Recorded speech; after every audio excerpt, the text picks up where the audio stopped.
Olá pessoal, aqui é o professor Jean quem fala, um forte abraço para todos vocês e o tema da aula de hoje é plano inclinado. O que é plano inclinado?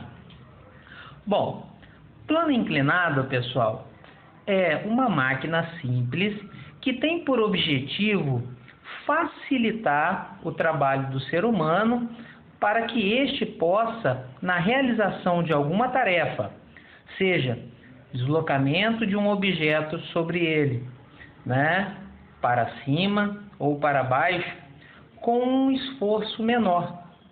Então, o plano inclinado ele tem por este objetivo, reduzir o esforço do ser humano na movimentação de uma carga, tá? Se este ser humano tivesse que pegar esta carga de massa M e erguer essa carga num plano horizontal, ele teria que fazer um esforço muito maior.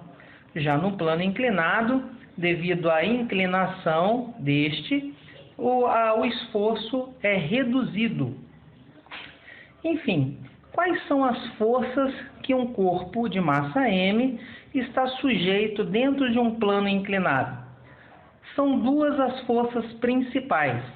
A força-peso, que é uma força vertical e com sentido para baixo, e a força de reação normal. O que seria a força de reação normal? Só existe ou só existirá uma força de reação normal se e somente se este corpo de massa M estiver em contato com uma superfície. Observem que este corpo de massa M, ele toca a superfície do plano inclinado. Então, esta força de reação normal, ela é a força de reação que a superfície do plano exerce sobre o corpo que está em contato com ele. Ok? É como se esta superfície estivesse fazendo um esforço para sustentar esse corpo de massa M. Então, essas são as duas principais forças, que você vai encontrar num plano inclinado. Eu disse, as duas principais, não as únicas. Por quê? Bom, quando falamos de plano inclinado, e falamos de uma dessas forças, que é a força-peso, ela é a resultante dessas duas outras forças. A força PY, e a força PX. Então, a força PY e a força PX. Como que surgiram essas duas forças? A força PX e a força PY, tá? Vamos mostrar para vocês aqui. Preste atenção.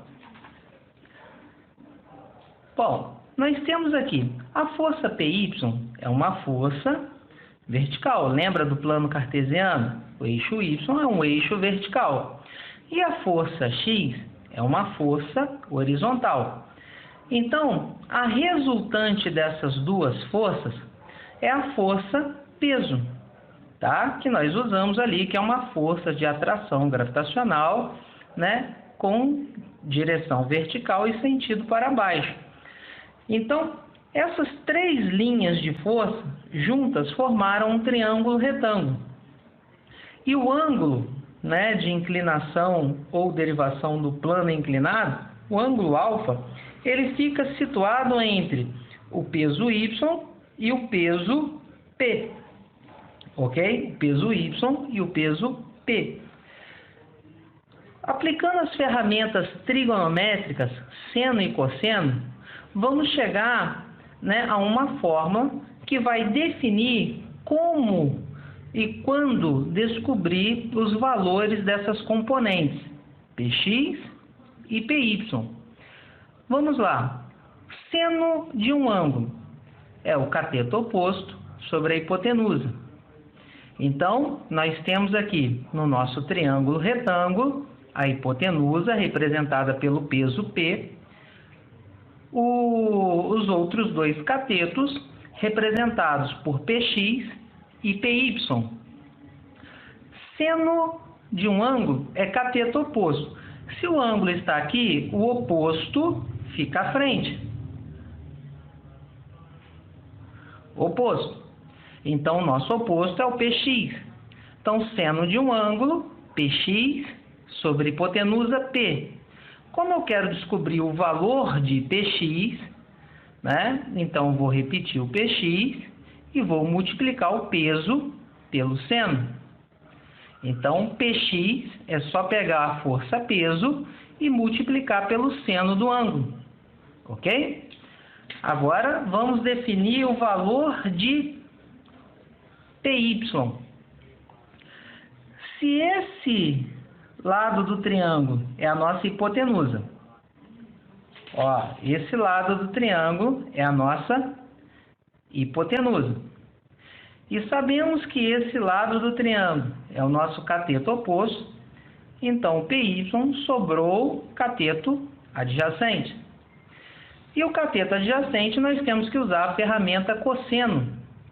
Cosseno de um ângulo é cateto adjacente sobre hipotenusa.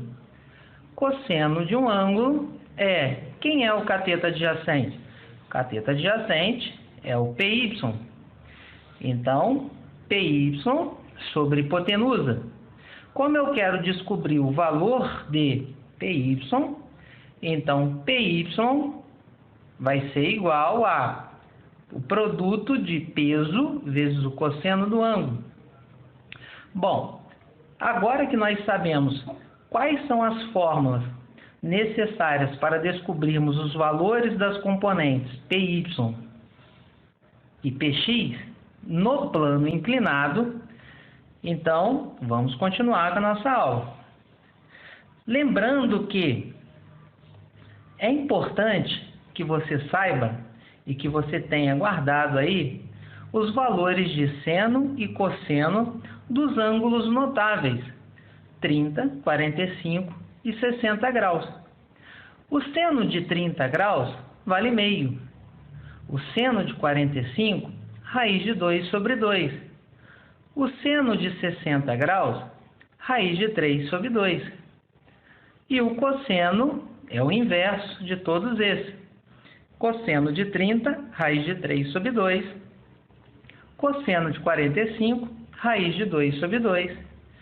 Cosseno de 60, meio. Ok?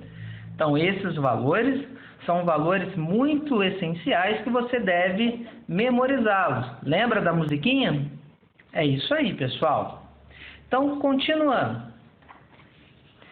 Agora que nós sabemos que o nosso plano inclinado é uma máquina simples e tem por objetivo facilitar o trabalho com a aplicação de uma força menor no que diz respeito à movimentação de uma carga, nós vamos agora definir colocar todas as forças, né, que estão presentes em um corpo de massa M quando este se encontra em um plano inclinado.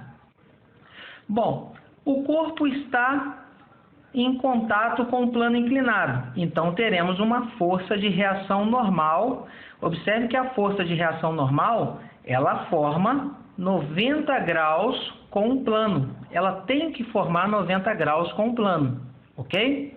Isso é uma característica fundamental da força de reação normal.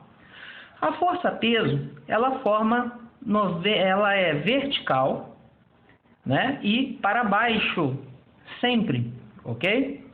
E as forças PY e PX são as forças componentes, né, que deram origem à força-peso.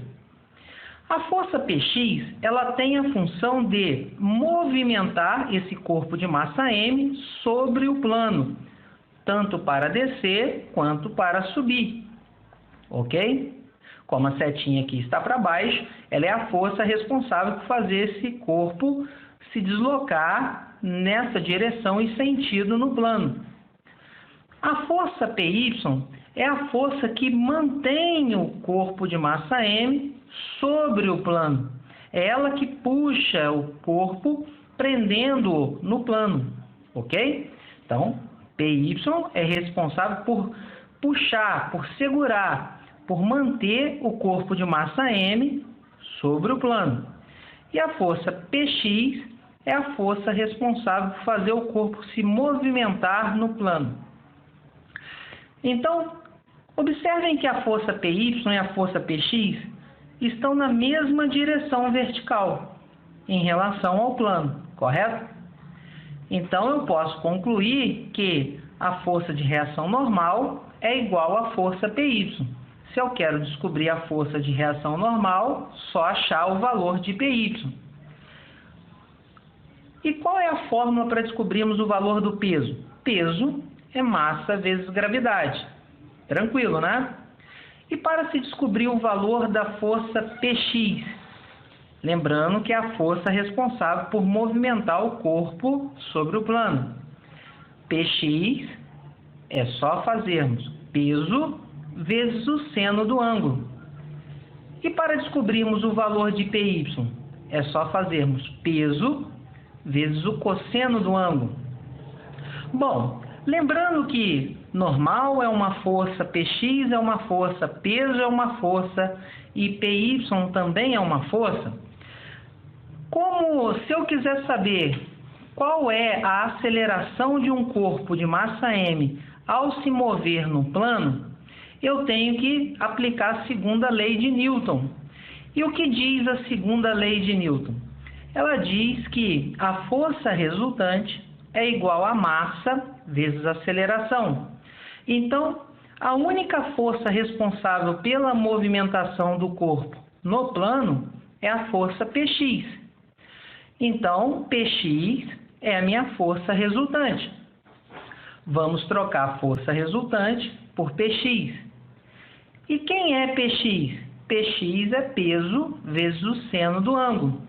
Continuando a fórmula, massa vezes aceleração. Lembrando que peso é massa vezes gravidade, vezes o seno do ângulo, igual a massa vezes aceleração. Eu só tenho multiplicação nos dois membros, primeiro membro e segundo membro. Então, eu posso cancelar o m de massa, que é comum dos dois lados, sobrando assim que a aceleração é igual a gravidade vezes o seno do ângulo. Então, se você quiser descobrir o valor da aceleração, ou seja, o ganho de velocidade de um corpo no plano inclinado, é só multiplicar a aceleração da gravidade vezes o seno do ângulo. Ok, pessoal? Tá aí, essa foi a aula de hoje. Espero que vocês tenham gostado e até o próximo encontro. Forte abraço!